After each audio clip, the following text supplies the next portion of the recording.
Hello everyone, welcome back to my YouTube channel unfold learning NCERT. और आज मैं लेकर आई हूँ आपके लिए कॉ solution video from mathematics for class 10 by R D Sharma, जिसका chapter 3 pair of linear equations in two variable की एक्सरसाइज 3.10 हम सॉल्व कर रहे थे। और क्वेश्चन नंबर 1 से लेके क्वेश्चन नंबर 8 तक के सोल्यूशन मैं ऑलरेडी अपने चैनल पेज पर अपलोड कर चुकी हूँ। प्रीवियस एक्सरसाइजेस और चैप्टर्स अगर आपने मिस कर दिया है तो please do have a look in the description box of this video, जहाँ पर आपको प्लेलिस्ट बनाकर सारे सोल्यूशंस प्रोवाइडेड हैं। तो स्टार्ट करते हैं क्वेश्चन नंबर 9 के साथ। 2 women and 5 men can together finish a piece of embroidery in 4 days, while 3 women and 6 men can finish it in 3 days. Find the time taken by one woman alone in to finish the embroidery and that taken by one man alone. This is from NCERT। और यहाँ पर जब भी men and work का concept आता है that means it is an inverse proportion. Proportionality हमने class 8th में पढ़ी हुई है, डायरेक्ट प्रोपोर्शन और इनडायरेक्ट प्रोपोर्शन। सो ये जो क्वेश्चन है वो इनडायरेक्ट प्रोपोर्शन का है। कैसे, एक बार और याद दिला देती हूँ। जैसे कि अगर जितने ज़्यादा लोग यहाँ काम करेंगे टाइम उतना कम लगेगा, ज़्यादा लोग टाइम कम, और जितने कम लोग होंगे उतना ज़्यादा टाइम लगेगा। ठीक है ना। कम लोग अगर घर बनाएंगे तो उसमें बहुत ज़्यादा टाइम लगेगा, लेकिन ज़्यादा लोग मिलके एफर्ट डालेंगे उसी काम को करने के लिए तो टाइम कम लगेगा। तो इसको हम कहते हैं इन्वर्स वेरिएशन, और इसमें हम 1 रेसिप्रोकल में प्रोपोर्शनैलिटी लेते हैं। डायरेक्ट वेरिएशन में ऐसा होता है जैसे कि अगर हमने कोई पेन खरीदे, ठीक, तो जितने ज़्यादा पेन हम खरीदेंगे उतना ज़्यादा हमको प्राइस पे करना पड़ेगा। ठीक है, जितने कम पेन खरीदेंगे उतना प्राइस कम देना पड़ेगा। So this is from direct variation. इसमें प्रोपोर्शनैलिटी डायरेक्टली रखते हैं, हम सामने सामने रखते हैं। ठीक है, तो ये कॉन्सेप्ट आप 8th क्लास में ऑलरेडी पढ़ चुके हैं। तो यहाँ पर जो है वो एम्ब्रॉयडरी कंप्लीट करना है मेन एंड वुमेन को मिलकर, तो यहाँ पर हम इनवर्स प्रोपोर्शन से ये क्वेश्चन सॉल्व करेंगे। सो हम यहाँ एज्यूम कर लेते हैं late 1 woman can do the work in X days and 1 man can do in Y days। ठीक है, एक वुमेन के लिए X डेज और 1 मैन के लिए Y डेज हमने लिया है। सो 1 women 1 days work will be 1/x। अगर ये इतने दिन में कर रही है तो एक दिन में कितना काम करेगी, 1/x।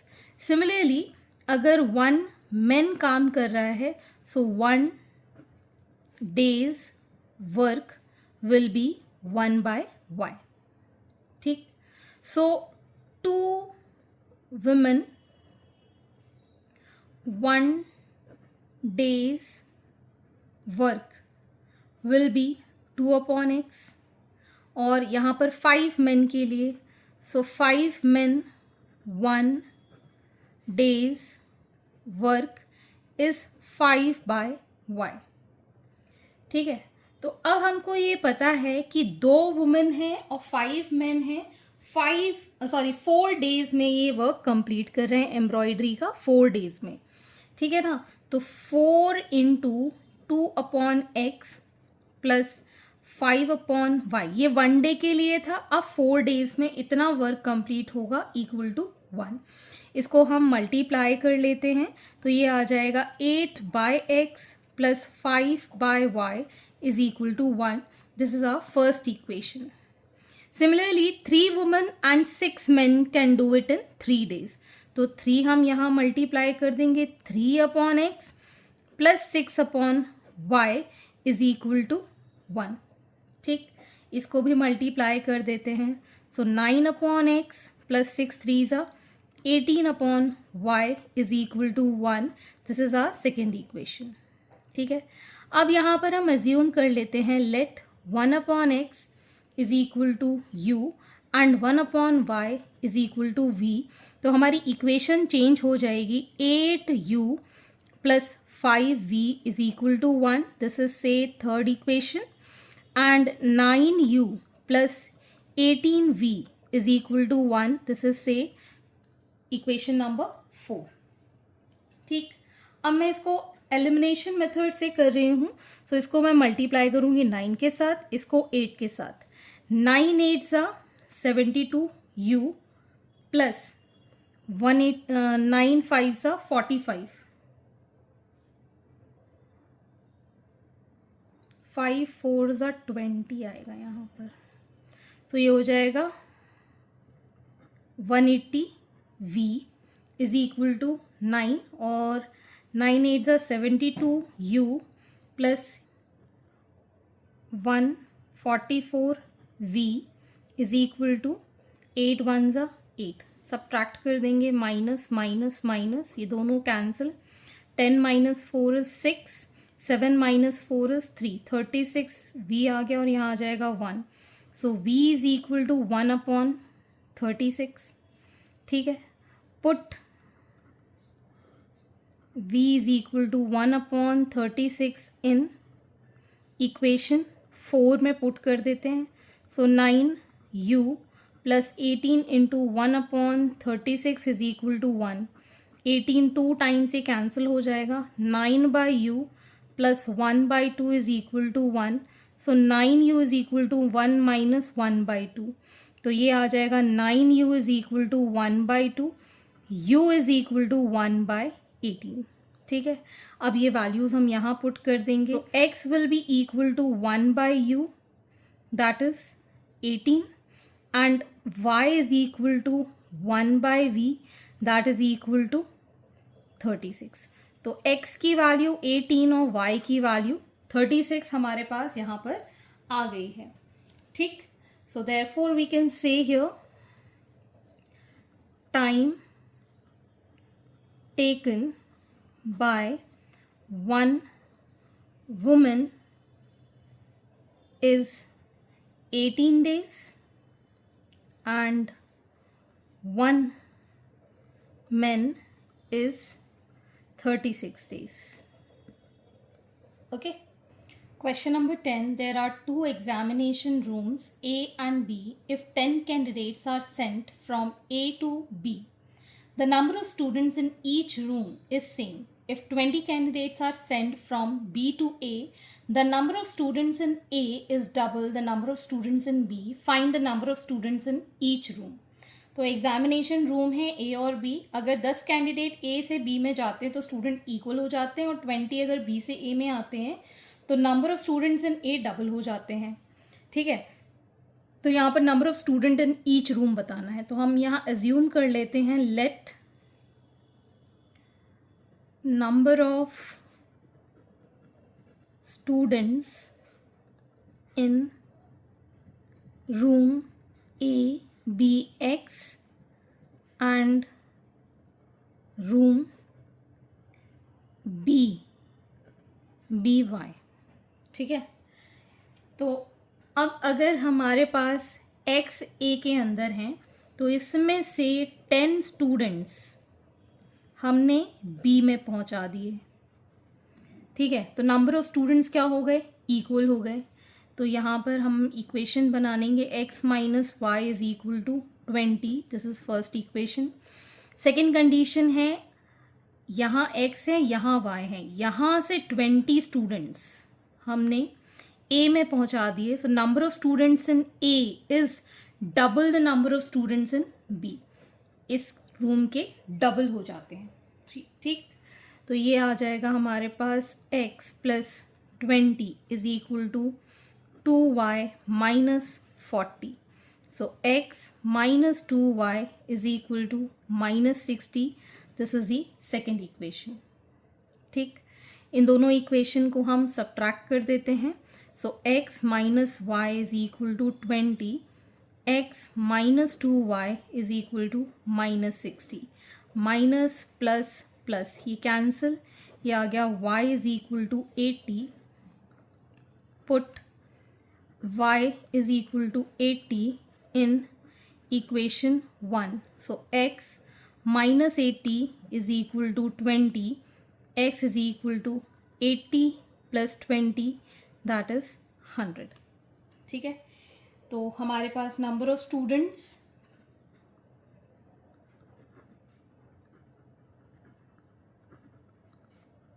in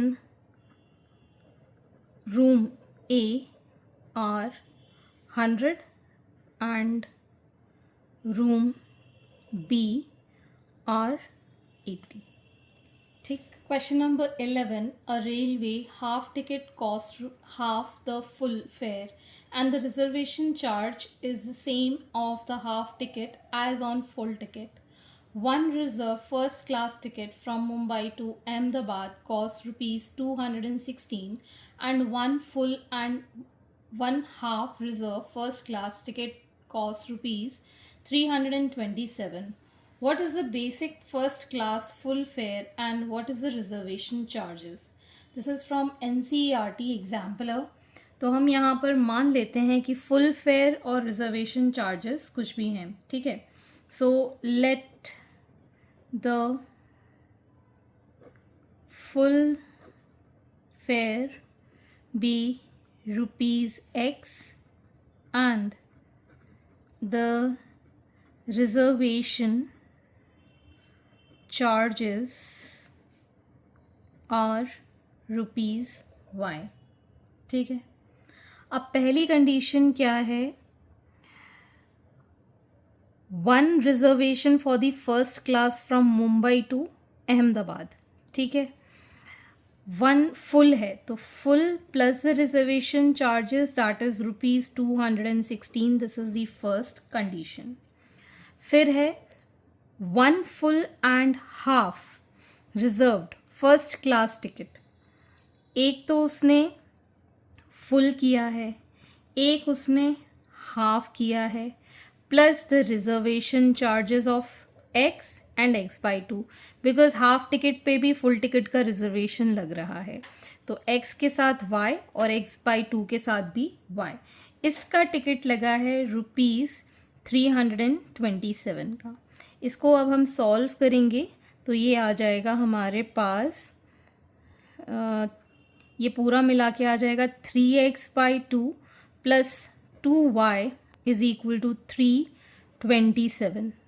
ठीक, 2 एलसीएम लेके इधर ले जाएंगे तो ये आ जाएगा 3x plus 4y is equal to 2 7 14, 1 carry, 2 2 4 5 2 6. तो ये आ गई हमारी second equation.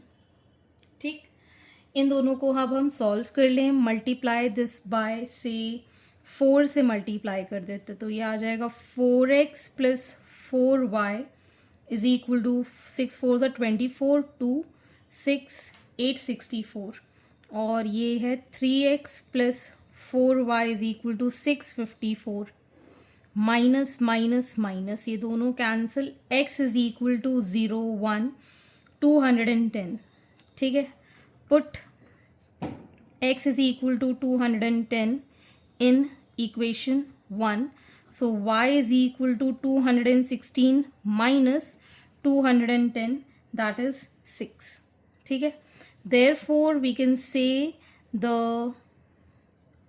full fare is rupees 210 and reservation charge is rupees 6.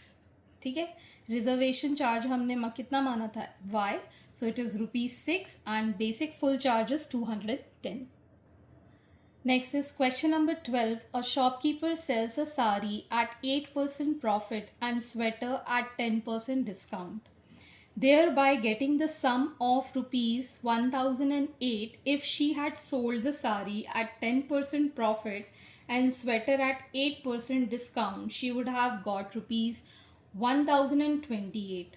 Find the cost price of sari and the list price of sweater जिसमें कि डिस्काउंट नहीं हो. ठीक है ना. सो ये NCERT एग्जाम्पलर का क्वेश्चन है.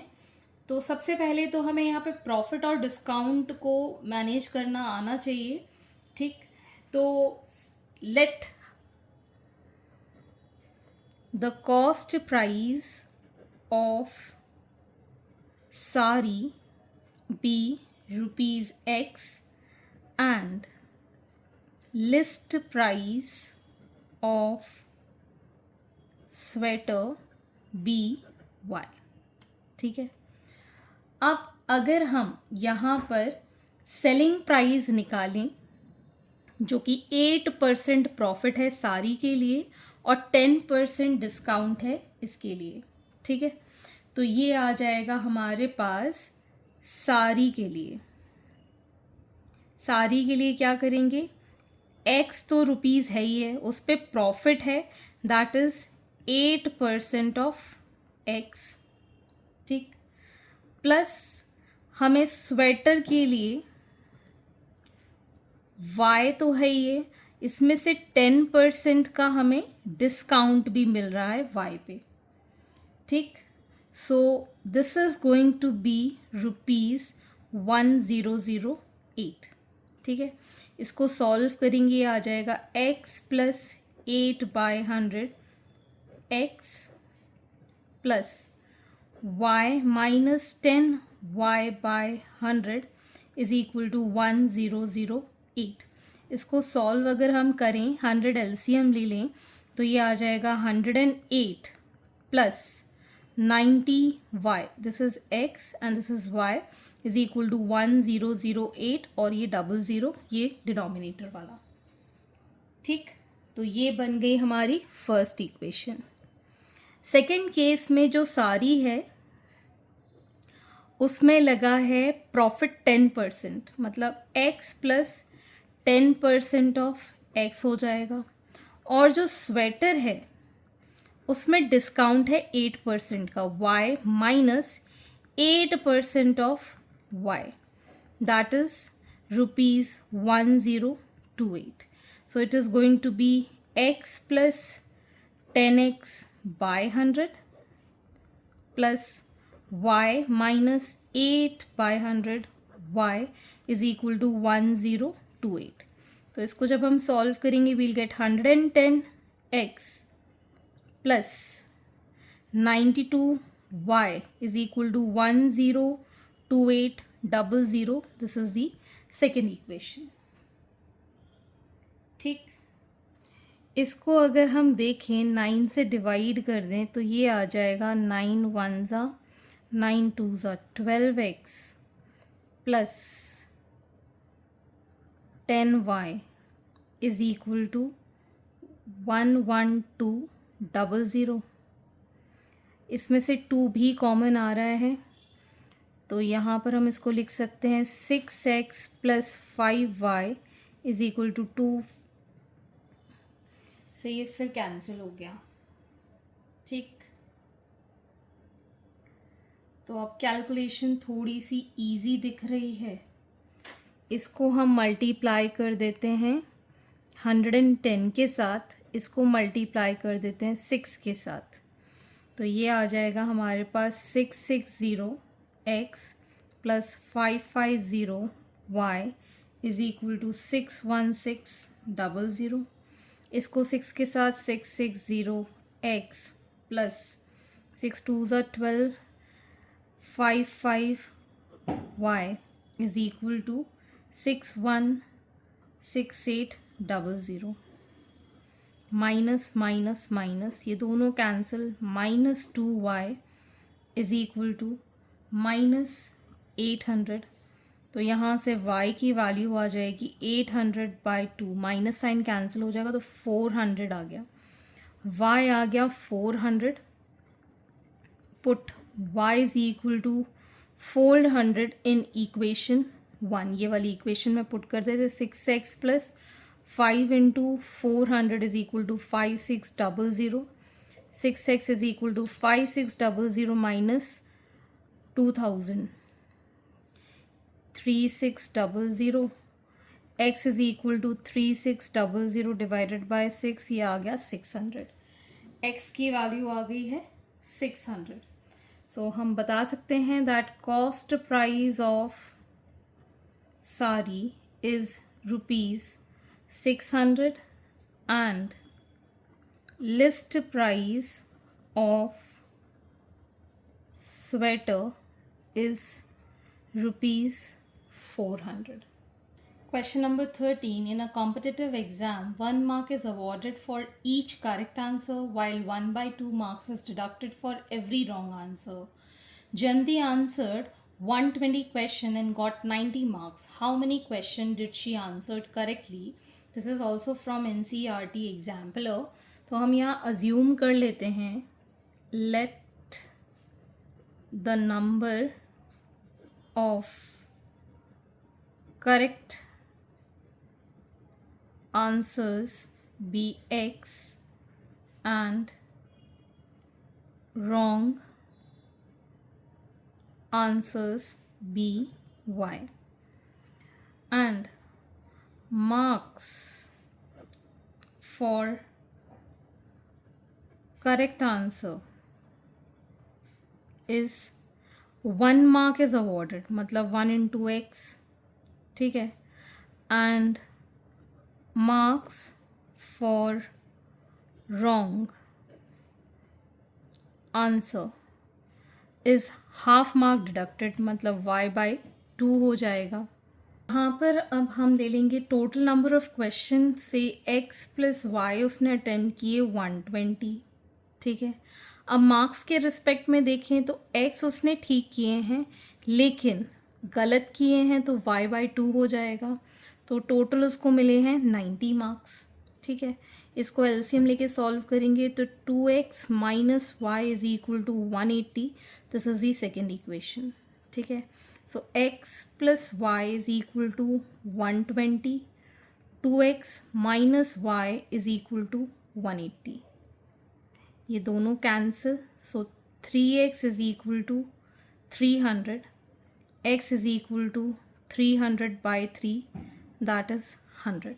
तो हमको सिर्फ करेक्ट आंसर बताना है, इसलिए हम सिर्फ x की वैल्यू निकाल रहे हैं. अगर रॉन्ग आंसर निकालना होता तो हम रॉन्ग वाले भी यहाँ पर कैलकुलेट कर देते. तो लिख सकते हैं therefore the number of questions she answered correct are 100. Question number 14. Tara scored 40 marks in text, getting 3 marks for each right answer and losing 1 mark for each wrong answer.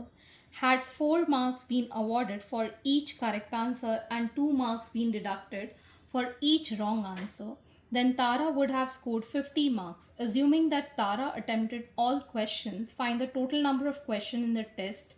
This is from CBSE 2024. तो तारा ने 40 marks score किए test के अंदर, जिसमें कि 3 marks right answer के लिए और 1 मार्क रॉन्ग आंसर के लिए थे. तो सबसे पहले हम यहाँ पर अज्यूम कर लेते हैं let the number of correct answer be X and wrong answer be Y. So 3 marks for correct और 1 mark for wrong, तो उसको 40 मार्क्स मिलते. This is first equation. और अगर 4 marks for correct and 2 marks for wrong, deduction है तो यहाँ minus लेंगे, यहाँ पर भी माइनस लेंगे, तो उसके पास 50 मार्क्स उसको मिलते. This is the second equation. Let this multiplied by 2. So it is 6x minus 2y is equal to 80 and 4x minus 2y is equal to 50. Minus plus minus ये cancel out. 2x is equal to 30. So x is equal to 30/2 which is 15. ठीक. Let या फिर हम put कर देते हैं. Put x is equal to 15 in equation 1. So 3 into 15 minus y is equal to 40. 45 minus y is equal to 40. Y is equal to 45 minus 40, that is 5. Therefore, total number of questions are wrong और right दोनों मिलाकर होंगे 15 और 5 20। सो 20 number of questions आए थे total paper के अंदर। So this completes your exercise and I hope आपको मेरे सोल्यूशन वीडियो ज़रूर पसंद आ रहे होंगे। अगर आपको कोई भी डाउट या क्वेरी है तो आप मेरे चैनल के कमेंट सेक्शन में कमेंट करके या फिर आप मुझे सर्च कर सकते हैं on Telegram by the name unfold learning NCERT, जहाँ पर आप अपने डाउट्स क्लियर कर पाएंगे। At last please do share my videos with your family and friends and don't forget to subscribe my channel. Thank you for watching.